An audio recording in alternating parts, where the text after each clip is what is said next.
ब्रह्मांड ही सब कुछ है। समय, स्पेस और मैटर सब कुछ इसी में समाहित है। हमारी पृथ्वी इस ब्रह्मांड में चट्टान का घूमता हुआ एक कण भर है जो हमारी मिल्की वे गैलेक्सी में मौजूद 200 अरब तारों में से एक का चक्कर काट रही है। ये विशाल संरचना 90 अरब प्रकाश वर्ष की दूरी में फैले आकाश गंगाओं के सागर में सिर्फ एक बूंद के समान है। ये हमारा घर है, हमारी पृथ्वी, सुख सुविधाओं से भरपूर एक आरामदायक ग्रह। एक बार रोजमर्रा के कामों को छोड़ आसमान को देखिए, क्या दिखाई देता है। आसमान में फैली एक विशाल काली चादर में टिमटिमाते हुए तारे कितने खूबसूरत लग रहे हैं। रात में हम जिन तारों को देख पाते हैं वो सब हमारी मिल्की वे गैलेक्सी के एक छोटे से पैच के तारे हैं। हमारी गैलेक्सी में हम यहाँ रहते हैं और रात के समय में हमें सिर्फ इस छोटी सी जगह के तारे दिखाई देते हैं। कितनी विशाल है हमारी गैलेक्सी, लेकिन क्या ब्रह्मांड के सापेक्ष में हमारी गैलेक्सी का कोई अस्तित्व है? नमस्कार दोस्तों, मैं हूं श्याम तोमर। स्वागत करता हूं आपका इस एपिसोड में जिसमें हम ब्रह्मांड के आखिरी छोर तक का सफर करेंगे। तो अपनी सीट बेल्ट बांध लीजिए क्योंकि हमारा ये सफर बहुत ही रोमांचक और खतरों से भरा होने वाला है। तो चलिए पृथ्वी की सतह से उड़ान भरते हैं और ब्रह्मांड के आखिरी छोर की ओर चलते हैं। जैसे जैसे हम पृथ्वी की सतह से ऊपर उठते जा रहे हैं वैसे वैसे हमें पृथ्वी की सतह ब्लू स्फीयर की तरह दिखने लगी है। यह है इंटरनेशनल स्पेस स्टेशन, इंसानों द्वारा स्पेस में बनाई गई सबसे बड़ी चीज। ये 27,580 किलोमीटर प्रति घंटे की रफ्तार से पृथ्वी के चक्कर काट रहा है, जो कि पृथ्वी की सतह से लगभग 400 किलोमीटर ऊपर है। और ये 24 घंटे में लगभग 16 बार पृथ्वी के चारों ओर घूम जाता है। जैसे ही हम इंटरनेशनल स्पेस स्टेशन से और ऊपर जाते हैं तो हमें इंसानों द्वारा बनाई गई कुछ और चीजें दिखाई देती हैं। सैटेलाइट्स। अंतरिक्ष में इंसानों द्वारा भेजी गई हजारों सैटेलाइट्स पृथ्वी का चक्कर काट रही हैं। सैटेलाइट्स का अंतरिक्ष में एक जाल सा बिछा हुआ है। चलिए और ऊपर चलते हैं। इतने ऊपर से पृथ्वी का नजारा तो देखिए, कितना खूबसूरत लग रहा है हमारा ये नीला ग्रह। हम पहुंच चुके हैं चांद के पास।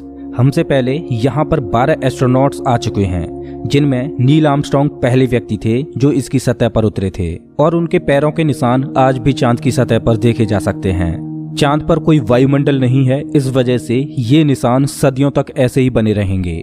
हम अभी अपने घर से लगभग 4 लाख किलोमीटर दूर हैं और चंद्रमा से हमारा ग्रह कुछ इस तरह का दिखाई देता है।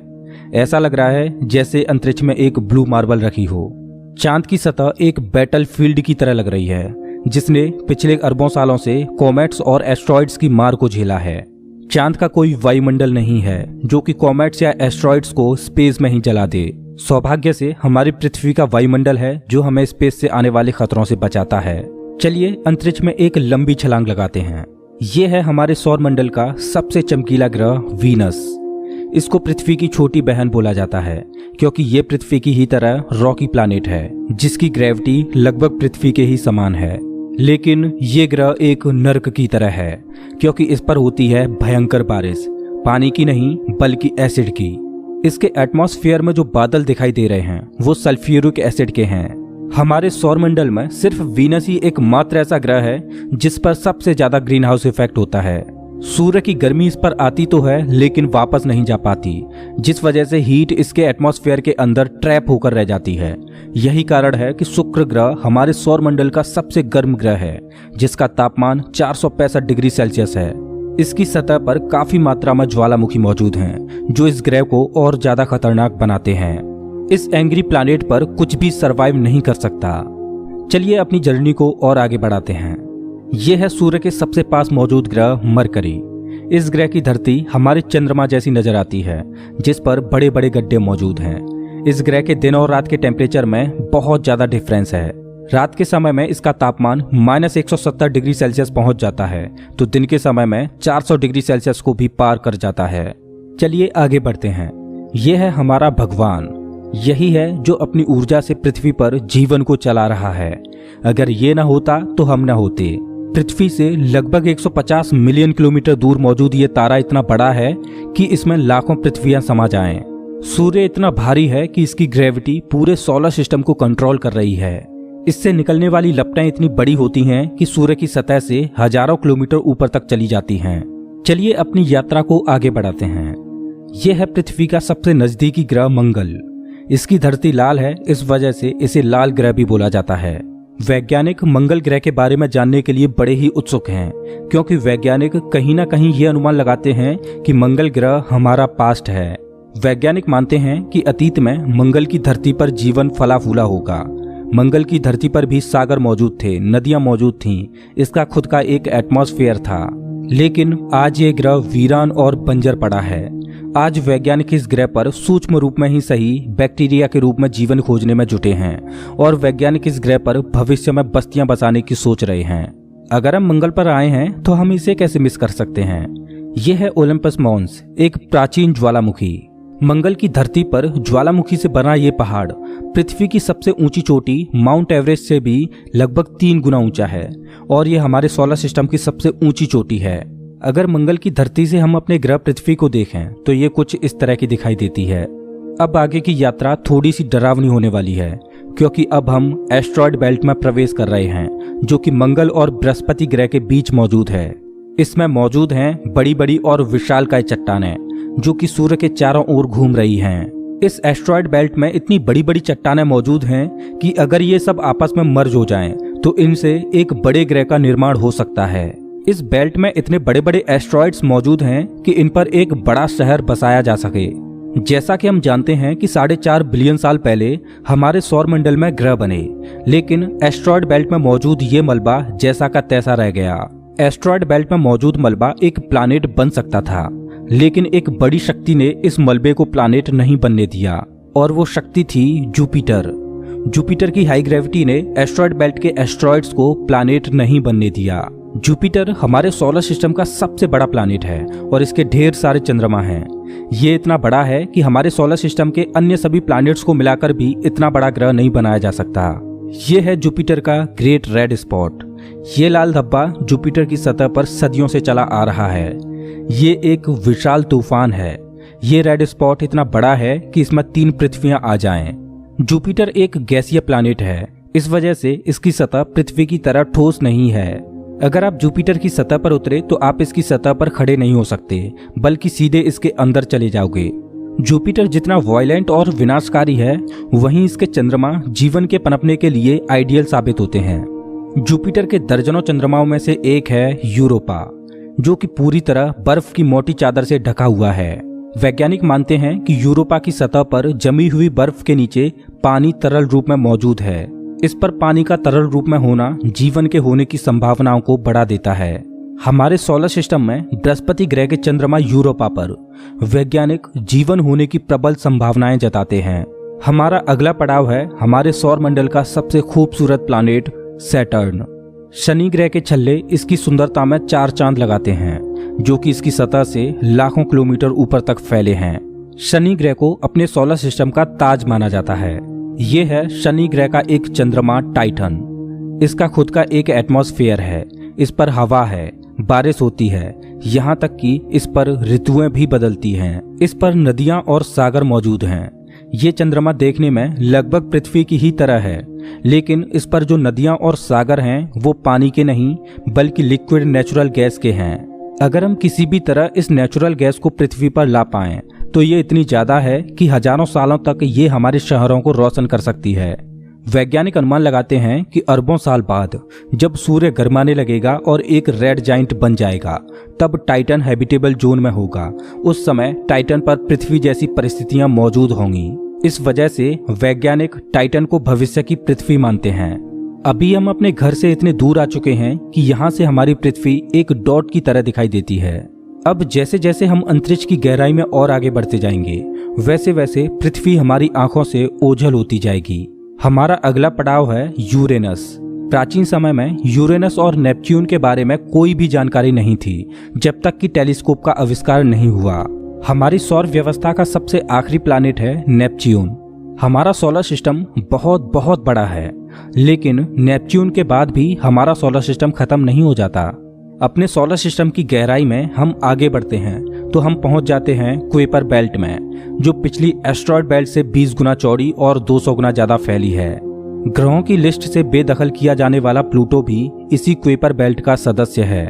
कुइपर बेल्ट में एस्ट्रॉयड बेल्ट से भी ज्यादा बड़े बड़े ऑब्जेक्ट्स मौजूद हैं, जिनकी खुद की ग्रेविटी की वजह से इनके चंद्रमा भी हैं। चलिए कुइपर बेल्ट को पार करके आगे चलते हैं।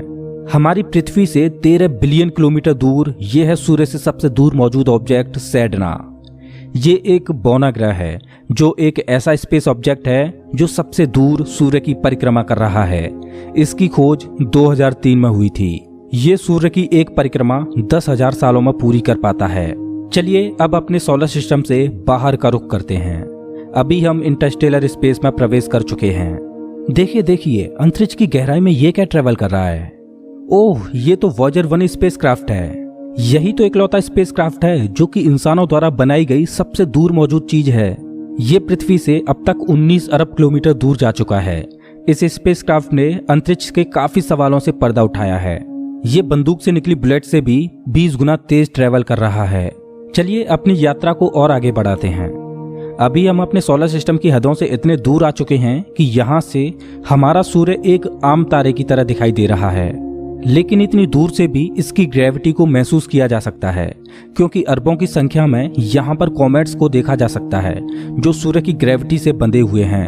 इन कॉमेट्स में इतना ज्यादा पानी है कि अगर ये सब इकट्ठे हो जाएं, तो ये पृथ्वी से भी ज्यादा बड़े और गहरे सागरों को भर दें। वैज्ञानिक मानते हैं कि पृथ्वी पर ज्यादातर पानी कॉमेट्स के द्वारा ही आया है। पेंसपर्मिया थ्योरी के अनुसार पृथ्वी पर जीवन कॉमेट्स के द्वारा ही धरती पर आया। अंतरिक्ष में तैर रही इन छोटी छोटी बर्फीली चट्टानों में जीवन सूक्ष्म रूप में बैक्टीरिया की फॉर्म में मौजूद हो सकता है। कॉमेट्स का एक विशाल बादल हमारे सौर मंडल को घेरे हुए है, जिसे ऑर्ट क्लाउड बोला जाता है। ऐसा माना जाता है कि ये ऑर्ट क्लाउड हमारे सौर मंडल की ग्रेविटी की आखिरी सीमाओं पर है। इसके बाद सूरज की ग्रेविटी कमजोर पड़ने लगती है, जिस वजह से इसके बाद सूरज का खिंचाव बहुत कम रह जाता है। अब यहाँ से आगे की यात्रा एक अननोन और रहस्यमयी स्पेस में होगी, जहाँ घुप अंधेरा है। यहाँ इतना अंधेरा है कि हम अपनी आंखों से भी कुछ भी नहीं देख पाएंगे। यहाँ देखने के लिए हमें इंफ्रारेड विजन की जरूरत पड़ेगी। हम अपनी पृथ्वी से बहुत बहुत बहुत दूर आ चुके हैं, लेकिन ब्रह्मांड के सापेक्ष में ये हमारा एक मामूली सा स्टेप है। यहाँ से हमें चारों ओर अरबों तारे दिखाई दे रहे हैं, लेकिन अभी हम सबसे नजदीकी तारामंडल की ओर बढ़ रहे हैं। ये है हमारा पड़ोसी सोलर सिस्टम। ये हमसे इतना दूर है कि हमारे सूर्य के प्रकाश को इस तारामंडल तक पहुंचने में 4.3 सालों का वक्त लगता है। इस तारामंडल का नाम है अल्फा सेंटोरी। इस तारामंडल में 3 तारों का समूह है, जिनमें अल्फा सेंटोरी ए और अल्फा सेंटोरी बी तारे आपस में बाइनरी स्टार सिस्टम के तहत जुड़े हुए हैं। इस तारामंडल में प्रॉक्सिमा सेंटोरी बी नामक ग्रह मौजूद है, जो पृथ्वी की ही तरह हैबिटेबल जोन में है और इस ग्रह पर एलियन लाइफ मौजूद हो सकती है। चलिए अपनी यात्रा को आगे बढ़ाते हैं। पृथ्वी से हम 10 प्रकाश वर्ष दूर आ चुके हैं और हमारे सामने ये एक बेबी स्टार है, जिसने अभी अपना जीवन शुरू ही किया है और इस तारामंडल में अभी ग्रहों का जन्म होना बाकी है। हो सकता है कि इस तारामंडल में किसी ऐसे ग्रह का जन्म हो जाए जो हमारी पृथ्वी की ही तरह जीवन को धारण करने योग्य हो, लेकिन अभी इसमें अरबों सालों का वक्त लगेगा। अपनी यात्रा को आगे बढ़ाते हैं। अभी हम पृथ्वी से 20 प्रकाश वर्ष दूर आ चुके हैं और अभी हम ऐसे तारामंडल से होकर गुजर रहे हैं जिसका जन्म हमारे सोलर सिस्टम के साथ ही हुआ था। इस तारे का नाम है ग्लीज 581 और इसकी सबसे बड़ी खास बात यह है कि इस तारे का चक्कर लगा रहा है एक ऐसा ग्रह जो हमारी पृथ्वी से बिल्कुल मेल खाता है और इस ग्रह पर एलियन सिविलाइजेशन होने की प्रबल संभावना है। वैसे तो हमारी मिल्की वे गैलेक्सी में अरबों तारे हैं, जिनकी यात्रा करना तो दूर, उनको पूरे जीवन काल में गिनना भी संभव नहीं है। तो चलिए अपनी यात्रा को आगे बढ़ाते हुए मिल्की वे गैलेक्सी से बाहर निकलते हैं। ये है हमारी मिल्की वे गैलेक्सी, जो अरबों तारों का घर है, जिनमें से हमारा सूर्य भी एक है।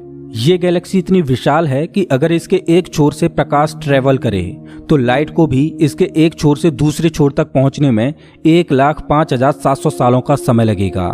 लेकिन ब्रह्मांड में मौजूद बड़ी बड़ी विशालकाय गैलेक्सियों के सामने हमारी गैलेक्सी कुछ भी नहीं। यूनिवर्स में मिल्की वे से भी कई गुना बड़ी गैलेक्सियां मौजूद हैं। तो चलिए अपने सोलर सिस्टम और अपनी गैलेक्सी को पीछे छोड़ते हुए इंटर गैलेक्टिक स्पेस में प्रवेश करते हैं। इंटर गैलेक्टिक स्पेस में प्रवेश करके हमें दूर दूर तक अरबों गैलेक्सियां दिखाई दे रही हैं, लेकिन ये सभी गैलेक्सियां झुंड में हैं और ये है हमारी गैलेक्सियों का झुंड, जिसमें हमारी गैलेक्सी मिल्की वे और अन्य पड़ोसी गैलेक्सियां मौजूद हैं। गैलेक्सियों के इस छोटे से झुंड को लोकल ग्रुप बोला जाता है।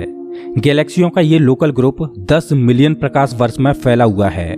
जैसे जैसे हम अपनी यात्रा को आगे बढ़ाते जा रहे हैं वैसे वैसे हमें अन्य गैलेक्सियों के झुंड दिखाई देते जा रहे हैं और उनमें भी हमारे लोकल ग्रुप की तरह गैलेक्सियां मौजूद हैं। गैलेक्सियों के कई लोकल ग्रुप्स को मिलाकर एक सुपर क्लस्टर बनता है। अभी हमारे सामने जो मौजूद है वो है वर्गो सुपर क्लस्टर। इसी वर्गो सुपर क्लस्टर में हमारी गैलेक्सियों का लोकल ग्रुप भी शामिल है और हमारी गैलेक्सियों का लोकल ग्रुप इस छोटे से पैच में है। अभी हम अपने घर से इतने दूर आ चुके हैं कि यहाँ से हम अपने सूर्य को तो छोड़ो, यहाँ तक कि अपनी गैलेक्सी को भी छोड़ो, हमारी गैलेक्सियों का लोकल ग्रुप ही एक छोटे से पैच के समान दिखाई दे रहा है। कितना विशाल है ना वर्गो सुपर क्लस्टर। इस वर्गो सुपर क्लस्टर में 100 से ज्यादा गैलेक्सियों के लोकल ग्रुप शामिल हैं और ये 110 मिलियन प्रकाश वर्ष में फैला हुआ है। चलिए अपनी यात्रा को और आगे बढ़ाते हैं। अरे ये क्या, जैसे जैसे हम आगे बढ़ते जा रहे हैं वैसे वैसे हमें वर्गो सुपर क्लस्टर जैसे अनगिनत सुपर क्लस्टर्स दिखाई दे रहे हैं। इस सुपर क्लस्टर्स के समूह को नाम दिया गया है लेनियाकेया सुपर क्लस्टर और हमारा वर्गो सुपर क्लस्टर यहाँ पर है एक छोटे से पैच के समान, जिसमें हमारी गैलेक्सियों का लोकल ग्रुप एक डॉट की तरह भी दिखाई नहीं दे रहा। ये लेनियाकेया सुपर क्लस्टर 520 मिलियन प्रकाश वर्ष में फैला हुआ है, जिसमें लाखों वर्गो सुपर क्लस्टर्स जैसे सुपर क्लस्टर्स मौजूद हैं। चलिए अपनी यात्रा को और आगे बढ़ाते हैं। जैसे जैसे हम आगे बढ़ते जा रहे हैं वैसे वैसे लेनियाकेया सुपर क्लस्टर भी छोटा होता जा रहा है और इतनी दूर से देखने पर लेनियाकेया सुपर क्लस्टर भी एक छोटे से पैच की तरह दिखाई दे रहा है। ओह माय गॉड, मेरा तो दिमाग ही घूम गया। खैर अपनी यात्रा को और आगे बढ़ाते हैं। यह है हमारा ऑब्जर्वेबल यूनिवर्स, जिसमें हमारा लेनियाकेया सुपर क्लस्टर एक छोटे से डॉट की तरह मौजूद है। लेकिन क्या यही हमारी यात्रा खत्म हो जाती है? क्या इतना ही बड़ा है ब्रह्मांड? जैसा कि मैंने अभी बोला, ये है ऑब्जर्वेबल यूनिवर्स यानी ज्ञात ब्रह्मांड।